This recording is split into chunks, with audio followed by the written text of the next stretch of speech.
Et voici un nouveau rendez-vous sur le plateau TV de ce forum Hydrogen Business for Climate. On est très heureux d'accueillir Opium. Bonjour Stéphane Rabatel. Vous êtes le CEO de cette société. Alors Opium, on se rappelle du constructeur qui avait fait une très jolie voiture de sport. Elle était encore visible il y a 2 ans, au Mondial de l'Auto. Depuis, il s'est passé un certain nombre de choses. Vous êtes recentré sur la pile à combustible. Alors j'allais dire, le logo, il n'a pas tellement changé. Ça s'appelle toujours Opium. En revanche, maintenant, l'accent, vous le mettez plutôt sur ce qu'on voit juste à côté de vous. Alors tout à fait. Pour la Machina, en fait, notre histoire, c'est qu'il a fallu développer une pile à combustible puisqu'elle n'existait pas sur le marché. Et lorsqu'on s'est rendu compte que l'histoire automobile nécessitait trop d'investissement, on s'est aussi rendu compte qu'on avait développé une pile à combustible qui n'existait pas sur le marché et qui était parfaitement adaptée alors, à un autre marché routier en particulier, qui est le transport lourd, donc moins sexy que la Machina que vous avez adorée, mais qui était un vrai marché de décarbonation. Donc aujourd'hui, nous sommes vraiment un fournisseur de systèmes piles à combustible avec comme objectif principal décarboner les transports lourds. Ce qu'il faut expliquer, c'est que justement les ingénieurs chez Opium avaient travaillé dans le but de faire une voiture performante. Et bien finalement, ont réussi à faire quelque chose qui peut s'appliquer donc ailleurs. Oui, pour répondre aux besoins de la Machina, il fallait du prix. Un prix très bas, donc ça a été vraiment dans les gènes initiaux du projet de pile à combustible, mais aussi de la légèreté et de la compacité. Il fallait rentrer tout simplement dans un compartiment moteur de Machina et c'était pas bien grand. Et donc ici vous avez l'exemple de la pile qui est ultra compacte et qui dans sa version 100 kW pèse maintenant moins de 25 kg, donc en plus extrêmement légère. Et comme dès le début, c'était le prix qui était le driver le plus important, et que c'est le driver pour le transport lourd, mais qui doit être finalement compétitif face aux motorisations diesel, c'est pour ça que cette pile est parfaitement adaptée. Alors, on rappelle le contexte. Donc, la société a connu des difficultés, tout le monde le sait. Donc, il y a une phase de redressement judiciaire qui a été renouvelée donc très récemment. Oui. Il vous reste donc encore quelques mois pour, j'allais dire, faire vos preuves, en tout cas convaincre. Alors, on a déjà un plan qui a été présenté en mars et effectivement qui supposait un renouvellement de cette période d'observation jusqu'à janvier 2025. Donc ça a été fait le 11 juillet, donc on a jusqu'au 19 janvier 2025 pour faire nos preuves. Depuis, on a quand même fait la démonstration sur banc de la première pile à combustible, la fameuse de moins de 30 kg, 100 kW, 30 kg, qui a atteint tous les objectifs dans ce qu'on appelle le Technology Readiness Level numéro 6. On s'est permis aussi pendant l'été de tester une autre pile un peu plus légère, moins de 25 kg pour le coup, et qui est rentrée dans le système pile qui a pour objet de faire les tests sur route dans la Machina. Donc vous verrez encore un peu la Machina bientôt.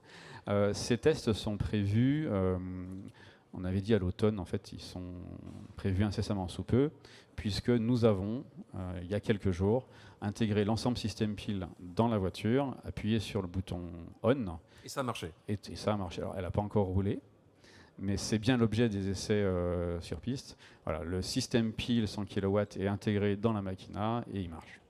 Alors, je ne sais pas s'il faut parler d'un nouveau Opium. En tout cas, quel regard portent les industriels et tous ces jalons que vous arrivez à franchir, à marquer, voilà. Est-ce que ça suscite l'intérêt d'industriels qui aimeraient travailler avec vous? Alors c'est un vrai bon sujet, puisque comme je vous évoquais, d'ici janvier 2025, il faut qu'on ait trouvé un partenaire majeur, c'est-à-dire un actionnaire, soit de référence, soit un actionnaire majoritaire.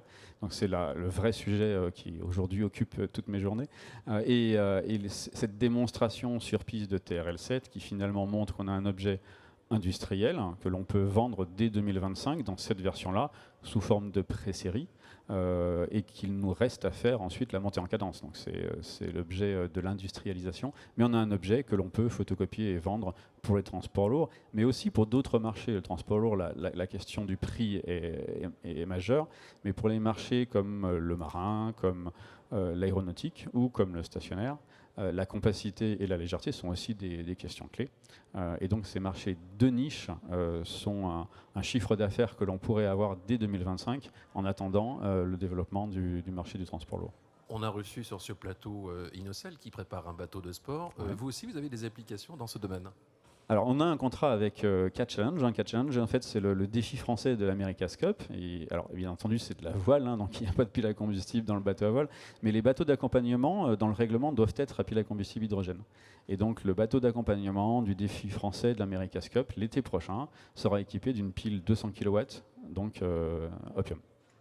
Donc là, l'agenda des prochaines semaines, prochains mois, c'est test routier. Et puis il y a aussi le côté industrialisation que vous préparez. Alors voilà, on a le site industriel qui est donc dans l'Est lyonnais et qui nous permettra de faire l'ensemble des assemblages de systèmes piles qui seront vendus dès 2025. Voilà.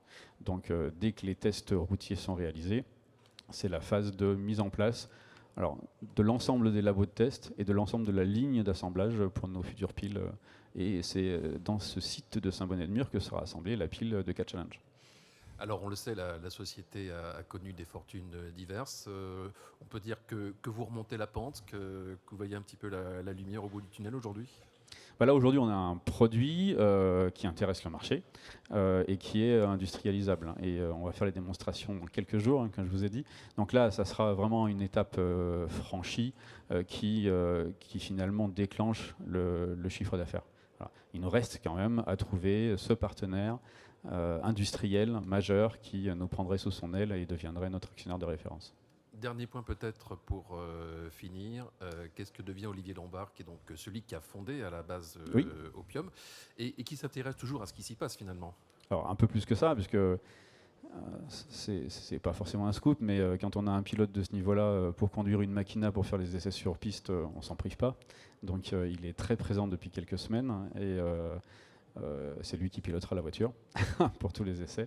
Et lui, il suit avec attention. Il faut comprendre que son idée de base, qui était de décarboner les transports en rendant sexy l'hydrogène à travers un véhicule particulièrement intéressant, cette idée de base, en fait, on l'a fait vivre aujourd'hui, puisqu'on a une pile à combustible qui va décarboner les transports lourds et l'aéronautique et le naval. Donc l'idée originelle existe toujours à travers le projet, même maintenant, surtout maintenant. Merci à vous, Stéphane Rabeltel de Merci. Opium. Je précise qu'on va vous entendre tout à l'heure dans le cadre de la plénière sur la mobilité multimodale. Merci, à bientôt sur ce plateau TV. À bientôt.